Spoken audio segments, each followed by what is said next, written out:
Hola, ¿qué tal? Muy buenas tardes. Bueno, hoy en otra edición de Protagonistas. En el día de hoy vamos a mostrar un vehículo que obviamente está a la venta y a su vez hemos hecho entrega esta semana. Desde ya muy agradecido con el cliente, como lo hacemos con todos los clientes. Estamos siempre agradecidos por los vehículos que estamos entregando. Pero en el día de hoy hacemos mención de este vehículo porque es un vehículo novedoso para nuestra zona, ya que no hay muchos, no se ven, es un vehículo nuevo que fue lanzado hace unos meses. Y bueno, estamos hablando de la Ford Ranger Raptor. Esta unidad, como les decía, es una unidad novedosa. Por suerte tuvimos la oportunidad de ser los primeros en traerla para nuestra zona. Estamos muy contentos. Le agradecemos también a nuestro cliente Darío Soro por la compra de este vehículo. Y bueno, queríamos comentarle un poquito, también mostrarla para el que esté interesado también. Es un vehículo con mucha tecnología, es un vehículo último modelo. Estamos hablando de un modelo de Ford Ranger, como vemos habitualmente acá, pero totalmente reformada. Como bien dice su nombre, en su versión Raptor. Este vehículo cuenta con lo top en seguridad, está, como les decía, totalmente reformada, sus ensanches en carrocería, su altura, sus cubiertas. Cuenta con 4 cubiertas BF Goodrich de un muy gran porte. Después, yendo al tema de la parrilla delantera totalmente reformada. Cuenta con algo muy importante que fue muy destacado, fue todo el sistema de amortiguación, todo nuevo que trae, ya que cuenta con todo lo que es bajo carrocería, lo que es parrilla, suspensión, amortiguador, todo en aluminio. O sea, es una camioneta sumamente novedosa. No cuenta más con hoja de elástico, viene con espirales y amortiguadores traseros. Realmente es un vehículo fantástico. Bueno, en su interior nos podemos encontrar con muchas cosas. Asientos eléctricos, calefaccionados, unas butacas que son dignas de ver. Cuenta con levas al volante, caja de 10 marchas automática, doble tracción, alta y baja. Realmente es un vehículo, como les decía, digno de ver. Así que bueno, la idea fue en el programa de hoy presentarlo, mostrarlo un poco y ya al que esté interesado en verla, en conocerla, vamos a hablar con Darío a ver si tenemos la posibilidad de poder mostrarla, de probarla. Y bueno, ya que es un vehículo que no es normal de encontrar todos los días en una agencia como para mostrárselo al cliente para que lo vea. Pero bueno, como este vehículo y todo lo que contamos, los invitamos como siempre en cada programa a conocerlo y a conocer nuestro local de venta para los que recién van a iniciar con su vehículo o recién nos van a conocer. Y desde ya muy agradecidos y agradecerles como todos los días. Muchísimas gracias.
Muy bien, hoy en un formato distinto. Cada vez que hacemos un programa en esta época venimos modificando cada uno de las emisiones.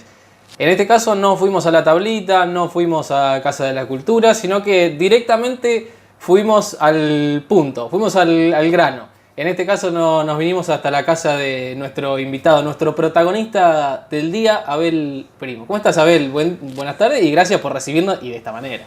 No, por favor, bienvenido para ustedes. Espero que esté a la altura de las circunstancias. Por favor, no quiso ser menos y nos recibió con tablita, bueno, jugo de manzana con gas, espectacular, hermoso. Abel, bueno, la idea es un poco conocer tu historia y como en cada una de las emisiones lo hacemos, ¿no? Hoy no hicimos la primera parte que normalmente hacemos en el vehículo, pero me gustaría de todas maneras igual que me cuentes, más allá de que me pueda imaginar, a dónde nos hubiese llevado y contanos por qué. Sí, en realidad, cuando me hiciste la propuesta de hacer esta edición de protagonista, buscaba ver qué lugar sería el que más me represente, ¿no? Uh-huh. Y bueno, coincidieron 3 momentos de mi corta historia en el mismo lugar, que es en la escuela especial. Uh-huh. ¿Por qué? Porque nací ahí. Ajá. Inauguré la escuela especial ahí. Uh-huh. Y me retiré ahí. O sea, fueron el principio, casi desenlace y los final de... los primeros 50 años de mi vida transcurrieron en esa etapa de... Mirá vos, y en ese espacio físico. Qué curioso, ¿no? Qué ligado a ese edificio. Sí, sí. ¿No? Sí. Y cómo ha cambiado, digo, porque imagínate que naciste ahí como clínica y después terminaste dando clases y siendo director en ese mismo lugar. Exacto, sí. Qué increíble, ¿no? Sí. Contanos un poco de tu infancia. ¿Viviste en el pueblo, vivías en el campo con tu viejo? No, tu viejo ya estaba acá en el pueblo. No. Yo nací el 28 de abril de 1966. Siempre acá en Bunge. Uh-huh. En la misma casa donde, similitud con mi viejo, porque nací en la casa donde hoy es la óptica de Gaby Matio, y hasta el día que me casé. Y bueno, después, pero bueno, transcurrió toda mi infancia en el jardín de infantes de acá de Bunge, que funcionaba donde hoy es la casa de Hugo Rógora. Que el primer jardín fue. El primer jardín, exactamente, que lo hice entre el 68 y el 70, de haber sido 68, 70, sí. Uh-huh. Hice la primaria en la escuela 12, terminé en el 78, séptimo grado. Y en el 79 decidí irme a la Escuela Industrial de Villegas. Uh-huh. Hice desde el 79... O sea, terminaste la primaria y el secundario... El secundario lo hice en Villegas, sí. ¿Por qué? Por una decisión en esa época personal de la escuela, profesores y alumnos que eran de acá de la localidad, que ya estaban haciendo la escuela técnica, uh-huh. Venían todos los años a promover lo que era la escuela industrial y bueno, me interesó y allá fui. Claro, un poco más quizás para hasta aprender algún oficio, alguna otra cosa que... Sí, en realidad a esa edad tampoco uno tenía muy claro cuál era el objetivo profesional, pero sí había algo que a lo mejor tenía claro, es que si hacía el secundario acá en Bunge no sé si lo iba a terminar, uh-huh. Por el hecho de la constancia para estudiar, claro. O sea, era un poco la vagancia propia de la adolescencia. Claro. ¿Y cómo fue esa adolescencia? O quizás un poco más atrás, tu niñez, ¿con qué? A nosotros nos gusta que nos nombres personas que hayan vivido con vos esa etapa de tu vida. Bien, no sé, en mi casa éramos 4, uh-huh. Mis viejos y mi hermana. Bien, una infancia tranquila, una infancia de barrio, puesto que el lugar central de encuentro de todos los días era la esquina donde vive Coco Gará, uh-huh. Donde bueno, nos juntábamos todos los pibes y pibas del barrio. Era después, si íbamos al turno de la mañana a la escuela, a la 1:30 ya estábamos ahí. Ajá. O sea, y nos sorprendía la tardecita o la hora de hacer los deberes cuando nos llamaban, y como para... ¿Qué había en esa esquina? Nada, simplemente era Descampado. el lugar... No, él estaba construido, la casa de Barbero, la casa de Gará, estaba el galpón de Seda, y donde está la casa de Marcelo Rosarena era el baldío, que era el típico potrero del barrio, aunque bueno, en esa época era más jugar a ladrón y al policía, la liebre, qué sé yo, valía todo el pueblo para esconderse. Claro, claro. ¿Y quiénes eran tus compañeros en esos momentos? De ese barrio eran todos los 4 hermanos Gará, que era Horacio, Eduardo, Hugo y Silvia. Estaba Graciela Barbero, David Vara, Estela y Jorge Fogliato. ¿Quién otro más te puedo decir? Se juntaban todos ahí en esa esquina. Esa Pero esquina que no- era el centro, nada más. Después de ahí veleteábamos por todos lados. Claro, pero en esos momentos, digo, en tu infancia en la que se reunían ahí, muchas casas en ese barrio no había. No. Si bien estaban lo que hoy todavía podemos ver que son construcciones antiguas, pero por ejemplo la casa de Elena Red, todo eso estaba todo baldío. Entonces había muchas plantas de eucaliptus donde hoy es el terreno de Elena Re. Así que bueno, era candidato a hacer chozas arriba de las plantas, Claro. pozos para jugar a la liebre y que el otro el que nos corría se cayera. O sea, todas cosas así. No estaba la casa de Horacio Marra, la casa de Fogliato tampoco estaba. La de Tito Vizcar tampoco estaba, perdón, digo la familia Vizcar Sí, en sí, realidad. O sea que eso era un baldío donde Francisco Gorini, que era un ferretero de acá de Bunge, tenía media manzana de chatarrería, así que eso servía también para esconderse, para hacer un montón de achurías en el territorio. Claro. Así que... Claro. Y bueno, eso con esos mismos compañeros que nombraste, ¿eran todos compañeros tuyos de tu misma edad? ¿Iban al colegio juntos Sí. o eran del barrio y No, variedades? compañeros míos desde el jardín, Estela Fogliato, Silvia Gará, eran de arrancada. Y David Vara después se incorpora también con nosotros en la primaria. Yo me acuerdo de David desde la primaria, pero no sé en qué momento se incorpora. ¿Y qué maestras te dieron clases en primaria? Y en primaria me tocó, en primer grado, Mimi Serrano, en segundo me tocó Mirta Blasque, en tercero Norma Mina, en cuarto Norma Pire, en quinto Yoli González, en sexto y en séptimo me tocó como docente, tuve a Ana María Giudice, Marta Barbero, Pepa Giraudo, Marina Lacia, Marina Sópiva, y no me acuerdo si alguna esto lo otra que hacemos, se haya incorporar. Claro, esto lo hacemos a modo de recordar y que seguramente personas que vos vas nombrando o que están mirando este programa también recordarán y dicen, a mí también me dio clases, Claro, ¿no? Sí, es exactamente. importante, también está bueno. Sí, en ese momento la dirección era de Tota Marra, Claro. así que era... La escuela siempre funcionando en el mismo lugar. Siempre funcionó en doble turno en el mismo lugar. Ujú. Y en ese momento, ¿eras de hacer deporte? ¿Eras deportista? Me parece que no. No, Estaba un poquito alejado. siempre como la J. No, en realidad no, el deporte no. Lo hacía en la escuela por obligación, tanto en la primaria como en la secundaria, y también un poco lo padecí cuando tuve que ir a hacer el profesorado, que tuve la materia de educación física, y bueno, si bien nosotros no la cursábamos semana a semana, pero el hecho está de que después tenías que demostrar por lo menos que era lo que planificabas para un grupo de alumnos. Claro. Ya vamos a llegar a algo que me enteré hoy, que me contó hoy por la tarde, que tiene que ver con la educación física, que después vamos a llegar a ese momento, casi que es anecdótico, ¿no? Sí, son las pequeñas perlitas que uno tiene en la vida. Claro. Pero bueno, contame cómo fue irse de Bunge a la industrial a Villegas. Y bueno, hiciste ahí un montón de amigos más, los cuales fueron tu promoción, ¿no? Exacto, sí. Y en realidad el primer año es el que más cuesta. Claro.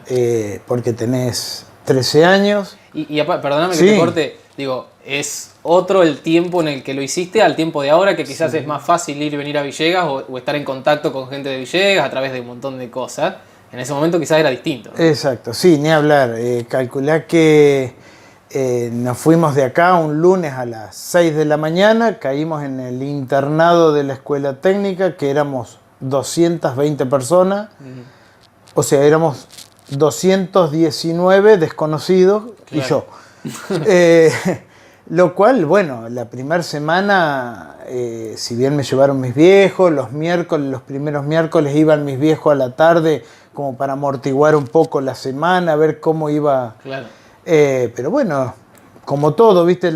Todos estábamos en la misma, o sea Claro. que...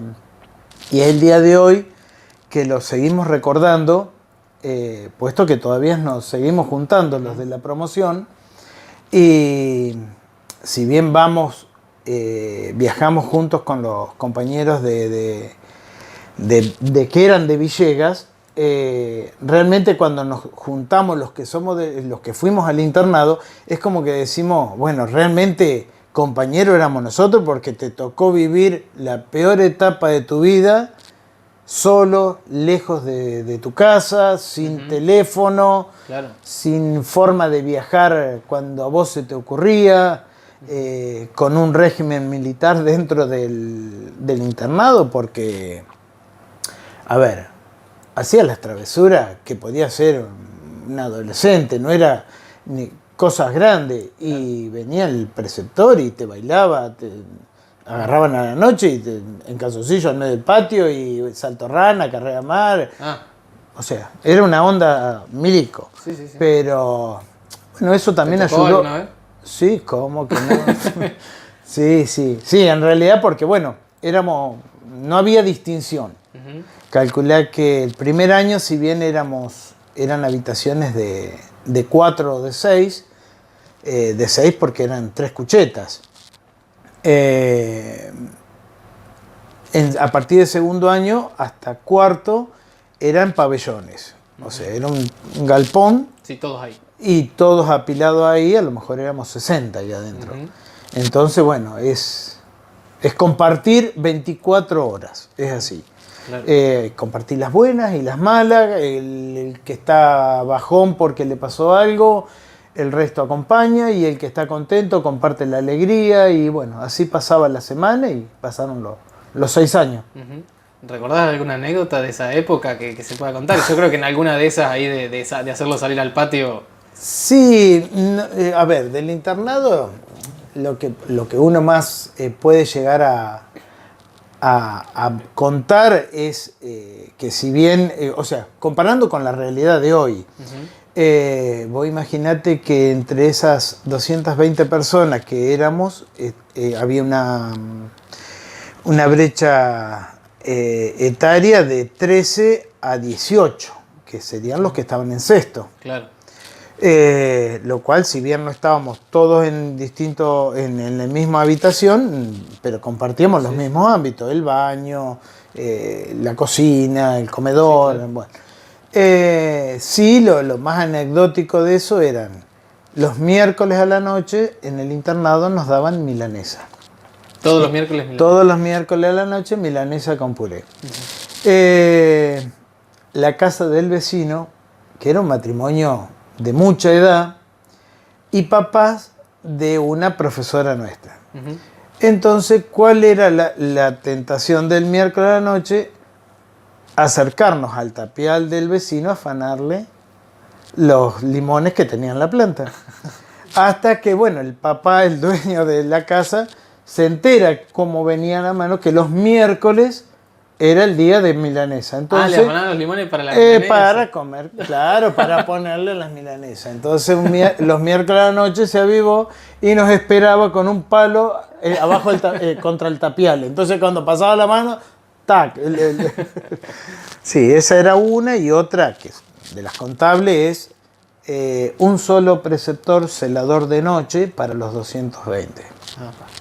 Que para que te ubiques, la esquina donde estaba el internado es lo que ahora se está proyectando, lo que es la universidad en General Villegas, frente a las vías del ferrocarril. Esa esquina, bueno, todo eso estaba cubierto. No, o sea, no era donde está ahora, digamos. No. La escuela funcionaba donde ahora es la biblioteca pública y la escuela, no sé qué número, la que está en la esquina. Bueno, eso era toda la escuela, la parte pedagógica.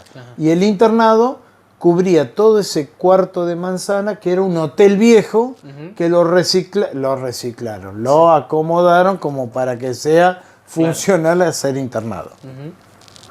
Bueno, los jueves a la noche, en ese momento, boliche, Federico, la ventola, todo es saltar el tapial, o sea, dormir un ratito, mientras pasaba el preceptor, sabíamos que 12 menos cuarto se acostaba, 12 y 10 saltábamos el tapial de la casa del vecino para irnos al... Por el mismo vecino, digo. Por el mismo vecino saltábamos para irnos al boliche. Mirá. ¿Y a la vuelta? Nada, no pasaba nada porque el señor seguía durmiendo, nosotros entrábamos por el mismo lugar y volvíamos y nos acostábamos. O sea, con toda la negligencia que implica que si hoy nosotros como papá, nuestros hijos nos cuentan eso...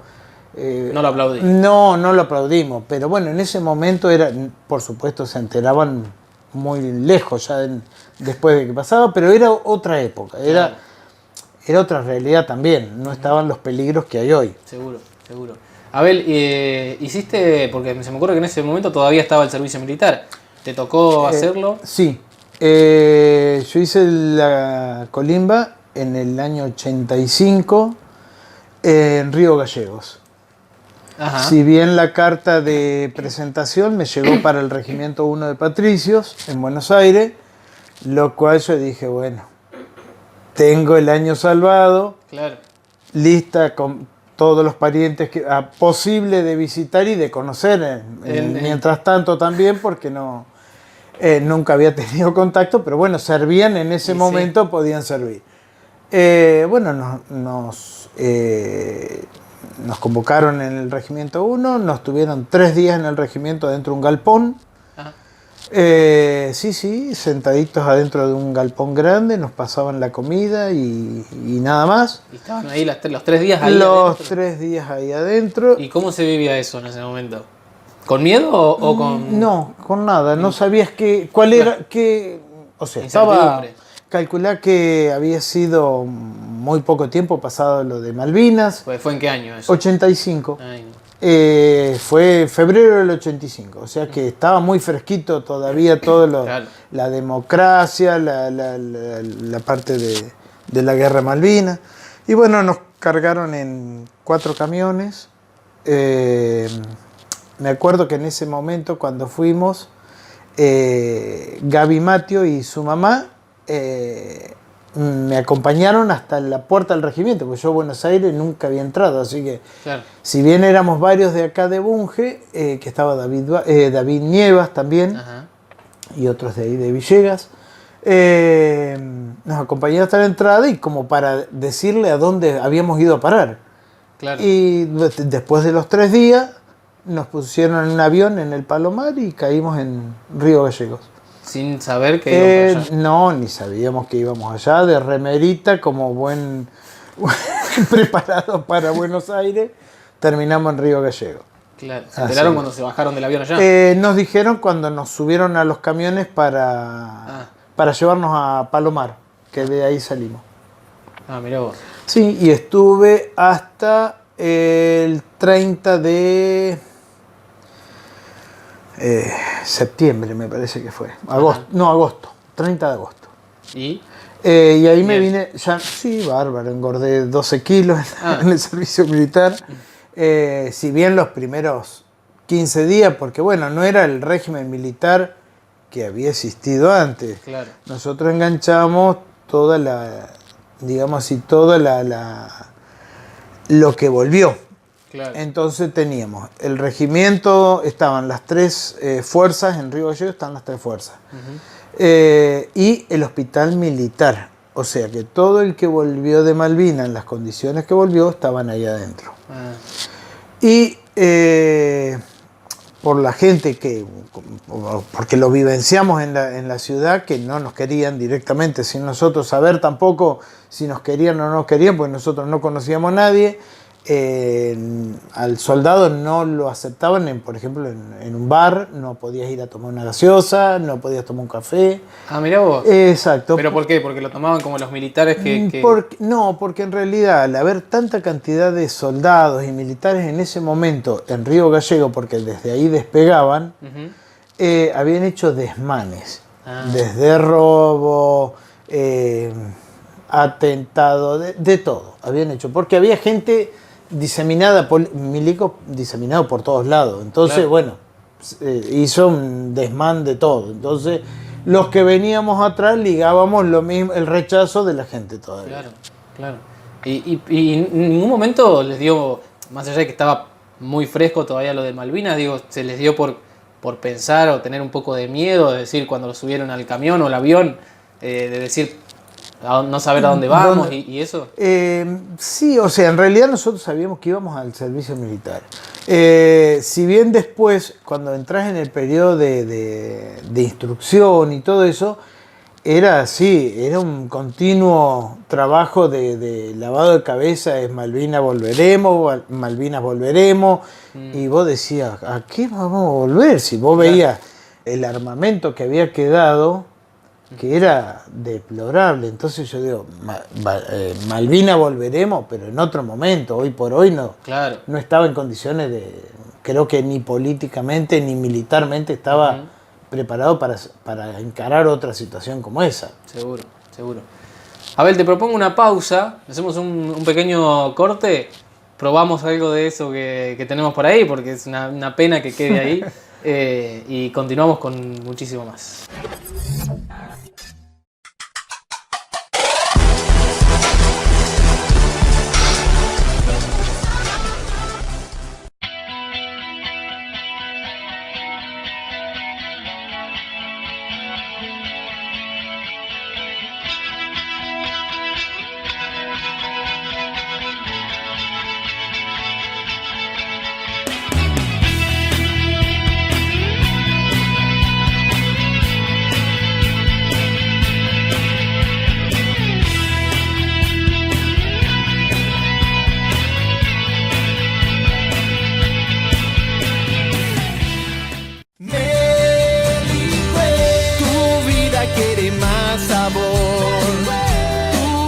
Quiere calidad, aquí estamos para darte día a día lo mejor.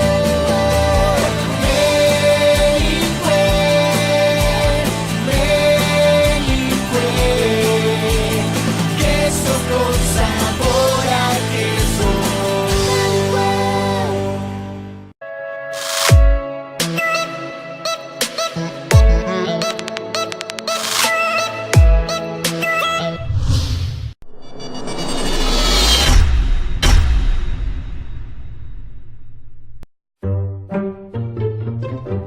¿Cansado de tener un internet muy lento? Mejor pasate a la fibra óptica de la Cooperativa Eléctrica. La mejor velocidad en internet y actualmente es el medio de comunicación más rápido en el mundo. Y gracias a ella podemos lograr transmisión de datos de alta velocidad, mejor calidad de video y sonido y Wi-Fi para más dispositivos. Además, podés elegir tu ancho de banda. Pasate a la fibra óptica con la Cooperativa Eléctrica de Emilio Bebunge, Europa 465, teléfono 03388 493 182.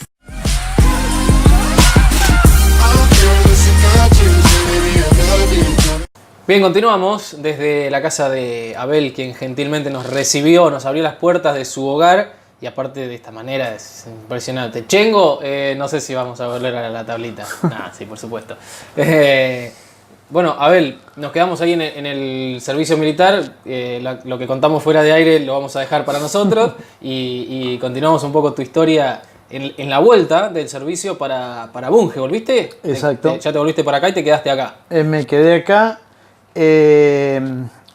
año 86 y 87 me fui a Rosario, porque esto era un proyecto que yo lo tenía para el año 85, pero bueno, con el servicio militar se postergó. Bueno.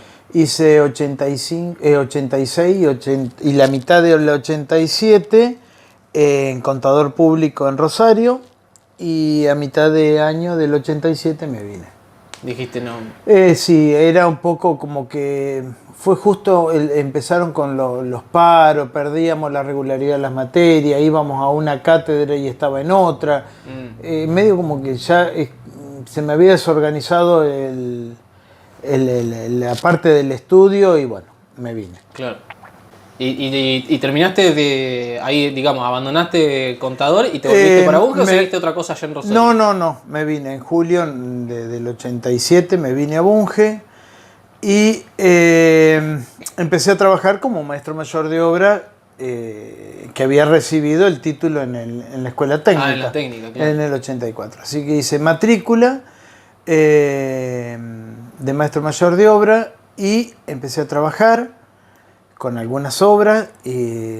Acá el primer plano que hice fue la ampliación de la casa de José Luis Moraglio. Ajá. Y en Piedritas dirigí la obra de la terminal de ómnibus que hoy funciona el banco. El banco, claro. Exacto. Ah, mira vos. Sí. Y así seguiste trabajando un tiempo Sí, ¿cómo? Porque después te metiste en lo que tiene que ver con docencia, ¿o no? Sí, eso fue en el 89. En mayo del 89 me llaman por teléfono de Villegas si quería tomar el taller de construcción de la Escuela Especial 501. Lo cual para mí era un mundo totalmente distinto porque, claro, bueno, uno conoce la profesión de maestro mayor de obra, pero de ahí cómo volcarlo a escuela especial, bueno, era todo un desafío, no tenía ni idea ni cómo trabajar con una persona con discapacidad y bueno, uno también, yo si bien tenía 25 años, tampoco en ese momento era como que tenías la soltura que a lo mejor tenés hoy de empezar a buscar en internet o algo así, a ver cómo trabajar. Y bueno, el desafío lo encaré y empecé a viajar cuando todavía teníamos camino de tierra hasta Piedritas. Así que bueno, era toda una odisea. Yo trabajaba de tarde en especial. Y bueno, en el andar, que bueno, los primeros días es entrar en un clima distinto, en volver a usar un delantal, que yo no lo usaba desde la primaria, hasta, bueno, cómo poderte comunicar con una persona, claro, que era hipoacúsica o con una persona con discapacidad motriz, cómo llevarlo al lugar de trabajo. Entre esos, entre los docentes que también trabajaban, estaba María Luisa Inaemni, que en ese momento estaba a cargo del Instituto 145, que era una extensión de América, que habían decidido abrir la carrera de educación especial en Villegas, que funcionaba a la noche en la escuela 17. Bueno, gracias a ella, yo siempre lo digo, en distintos momentos lo he dicho, que gracias a ella es como que me abrió la puerta de lo que era educación, ¿no? Que si bien era desconocido, para mí pasó a ser el día a día, y comprometiéndome cada vez más con educación. O sea que digamos que medio que a la educación especial llegaste de casualidad, digamos. Exacto, sí. Fue por una cuestión por mi profesión de maestro mayor de obra, entro, claro, a educación. Que digamos, nada que ver una cosa con la otra, nada, pero mirá vos cómo el destino te llevó. Fue al revés. Primero trabajé para después hacer la carrera. Claro. Bueno, entonces en el mismo año 89 empecé a cursar la carrera de especial. curso todo el 89, rindo todas las materias. Perdóname, más Sí. allá de eso, digo, de que esta señora te impulsó quizás o te dio esa posibilidad, digo, te tiene que haber gustado en el momento en el que empezaste a trabajar, dijiste, esto es lo mío. Sí, aparte era como el desafío de conocer más. O era una necesidad, digamos. Sí, porque era, o sea, si bien yo ya estaba, me iba involucrando todos los días, también era una cuestión de romper ciertas reglas que había dentro de la escuela especial. Que era, por ejemplo, por decirte algo así, la primera semana los docentes no podían jugar con los alumnos. Ajá. Y yo digo, a ver, ¿por qué no compartir un vóley, Claro. un peloteo en el patio de la escuela? Bueno, me recibí en los retos los primeros días hasta que yo aprendí que los docentes no podíamos jugar con los alumnos. Bueno, hasta que a lo último nos empezamos a sumar cada vez más docentes que se sumaban, porque en realidad eso evitaba conflictos entre ellos. Entre docentes. Entre los chicos. Ah. Porque en la pelea de jugar al fútbol o jugar al vóley, ya cuando se enojaba uno, ya se peleaban, se empezaban a la trompada. Entonces, el estar los mayores, a ellos les significaba que tenían aliados de cada lado. Claro. Entonces, bueno, lo empezamos a experimentar unos cuantos a eso. Bueno, que nos dio resultado después, en especial nos dio resultado. Bueno, hice 89, en el 90 llega una resolución que educación especial, la carrera de educación especial, era un postítulo de educación primaria, lo cual estaba totalmente fuera de todos los cánones posibles de ser alumno regular. Claro. Pero yo tenía aprobado primer año ya. Claro, yo estaba fuera de esa regla, digamos. Claro, pero estaba en el medio de algo que no podía estar. Claro. Bueno, entonces empezamos a hablar y a tramitar con los directores de educación especial y del instituto. Y bueno, cómo podía regularizar toda esa situación para poder que me sea válido la carrera. Entonces me piden que en el 90 yo me incorpore a algunas materias y que haga la carrera del profesorado de educación primaria. Ajá. En ese momento, educación primaria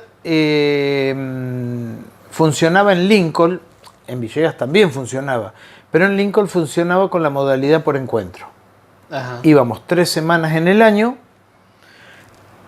tomábamos todas las actividades y todo lo que era ¿cómo Era es? como intensivo, digamos. Sí, era intensivo toda la semana y después vos tenías que llegar a noviembre, mandar todos los trabajos prácticos que te habían pedido para el año y después eso te habilitaba si estabas en condiciones de rendir o no. Bueno, así hice la modalidad y en el mientras tanto iba haciendo especial. Pero bueno, todo lo que eran las didácticas no las pude hacer, entonces tuve que esperar a terminar educación primaria y después retomar especial en Lincoln para poder tener los 2 títulos. Que, Un lío así bárbaro, pero digamos. bueno, sí, porque Pero bueno. en el medio de eso, en el 91, me casé. En el 91 nació Meli. En el 92 nació Esteban. O sea, lo cual ya no era uno, sino éramos 4, terminando Claro. la carrera. 3 Claro, semanas digamos. en Lincoln. Y mientras tanto seguías trabajando en la... Seguía en Villegas. trabajando en especial. O sea, trabajabas, estudiabas y además, bueno, tenías tu familia. Sí, aparte eran años de donde uno trataba de absorber de cualquier lado información y plata. Claro. Porque en realidad en el 91, bueno, yo tenía un solo cargo y éramos 3 y ahí fue lo anecdótico que vos me comentabas o me preguntabas de educación física. En su momento, yo viajaba todos los días, 4:30 salía de la especial y algunos días y me venía a dedo. Otros días, en el 90, a mí me designan con 12 horas en la escuela industrial para dar clase en la carrera de maestro mayor de obra. Lo cual yo salía 7:30 de la tarde Claro. y me venía a dedo. Lo cual esos días llegaba a las 9 de la noche, O sea, si haces especial, industrial y después técnica, te y después me venía. Técnica. Bueno, entonces, con esa cuestión, en ese momento, en el secundario de Bunge, Jorge Mina, que estaba a cargo de educación física porque no había nadie, renuncia. Ujú. Bueno, yo con el secundario de acá no tenía nada que ver, nunca había ido al secundario de acá. Va en ese momento el sacerdote Pedro Rialán Mancini, que era el sacerdote que estaba acá en Bunge, y me dice si no le podía hacer el favor de atender educación física de todo lo que era el grupo de varones del secundario. Para esto hay que recordar lo que dijiste vos hace un rato, que es una hojota para el deporte. Exactamente. Entonces, claro, yo lo primero es, no, discúlpeme, pero Claro, no, no es lo esto, mío. no, nada, ni cerca de Claro. educación. Y no, pero vos transitaste educación física en el profesorado, pero son adolescentes. Está bien, no eran los adolescentes de hoy. Claro. No hubiese aguantado ni 2 horas en hoy, porque es una falta de respeto también. Considero hoy a la distancia, considero una falta de respeto lo que hice. Claro. Pero bueno, no había nadie quien lo tomara tampoco, y bueno, ante la presión lo tomé. Y ante la cuestión económica, si me acuerdo, También era una cuestión económica, también, que bueno, la cuestión es que esto fue 1 año y medio, y después entre dimes y diretes fue ahí un movimiento, y bueno, quedé afuera. Listo. Cierre de página del Nepomuceno.